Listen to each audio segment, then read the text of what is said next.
નમસ્કાર, આપ જોઈ રહ્યા છો વીટીવી ન્યૂઝ. હું છું આપની સાથે વત્સલ. બુલેટિનની શરૂઆત કરીએ તો નરેશ પટેલની રાજનીતિની અનિશ્ચિતતાઓ વચ્ચે ડેપ્યુટી સીએમ હર્ષ સંઘવી સાથે સૂચક મુલાકાત. રાજકોટમાં નિર્ધારિત કાર્યક્રમ પછી તરત જ નરેશ પટેલને મળવા માટે પહોંચ્યા deputy CM Harsh Sanghavi. 15 minute કરતા વધુ સમય માટે બંને વચ્ચે બંધ બારણે બેઠક થઈ. રાજ્યસભામાં એક પણ પાટીદાર નેતાને સ્થાન ન મળ્યું હોવાની બેઠકમાં ચર્ચા થઈ હોઈ શકે. થોડા સમય પહેલા નરેશ પટેલે નિવૃત્તિની જાહેરાત કરી હતી. 2027માં નરેશ પટેલ દ્વારા નિવૃત્તિની જાહેરાત પછી હર્ષ સંઘવી સાથે આ પ્રથમ બેઠક છે. ડેપ્યુટી સીએમ હર્ષ સંઘવી સાથેની બેઠક પર નરેશ પટેલનું મૌન છે. માત્ર શુભેચ્છા મુલાકાત થઈ હોવાનું નરેશ પટેલનું જટણ છે.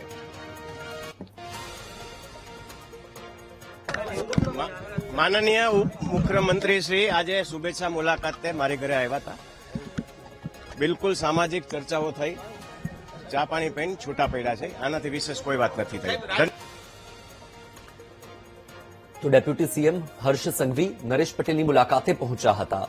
હવે આ મુલાકાત બાદ અનેક અટકળો શરૂ થઈ છે. અનેક ચર્ચાઓ હવે વધુ તેજ બની છે, કારણ કે એક તરફ નિવૃત્તિની નરેશ પટેલની જાહેરાત અને ત્યારબાદ આ પહેલી મુલાકાત અને 15 મિનિટ જેટલી આ મુલાકાત ચાલી હોવાનું પણ સામે આવ્યું છે.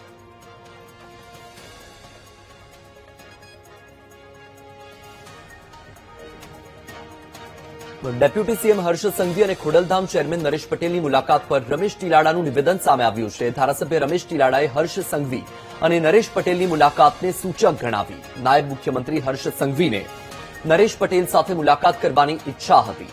એરપોર્ટ પર હર્ષ સંઘવીએ નરેશ પટેલના ઘરે જઈને ચા પીવાનું નક્કી કર્યું. બંને અગ્રણીઓ વચ્ચે આ શુભેચ્છા મુલાકાત છે.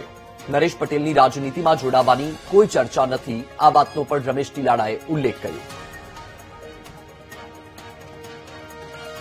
હર્ષભાઈની ઈચ્છા હતી કે ચા પીવા આવવું છે, એટલે હર્ષભાઈ મને એરપોર્ટ ઉપર કીધું કે આપણે નરેશભાઈ ઘરે ચા પીવા જવું છે, એટલે અમે બધા ચા પીવા આવ્યા. બીજું કોઈ બેઠકનું કઈ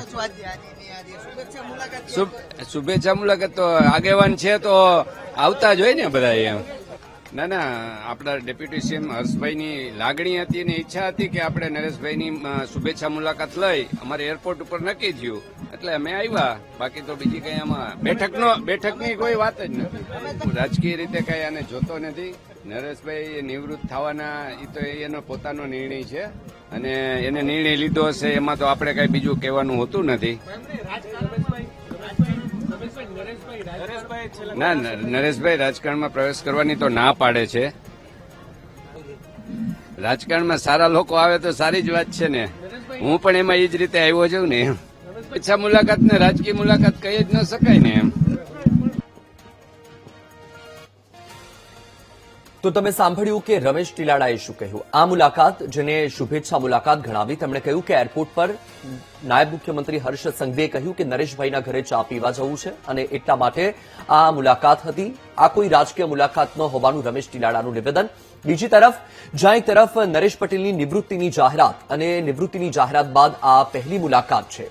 આ અગાઉ જ્યારે વર્ષ 2022 વિધાનસભાની ચૂંટણી હતી ત્યારે પણ એ ચર્ચાઓ વધુ વેગવંતી થઈ હતી કે નરેશ પટેલ રાજકારણમાં આવશે. ત્યારબાદ જ્યારે હવે નરેશ પટેલે નિવૃત્તિની જાહેરાત કરી ત્યારબાદ પણ એવી ચર્ચાઓએ વેગ પકડ્યો હતો કે નરેશ પટેલ રાજકારણમાં આવી શકે છે. જોકે આ બાબતને લઈને નરેશ પટેલે કોઈ ખુલાસો નથી કર્યો.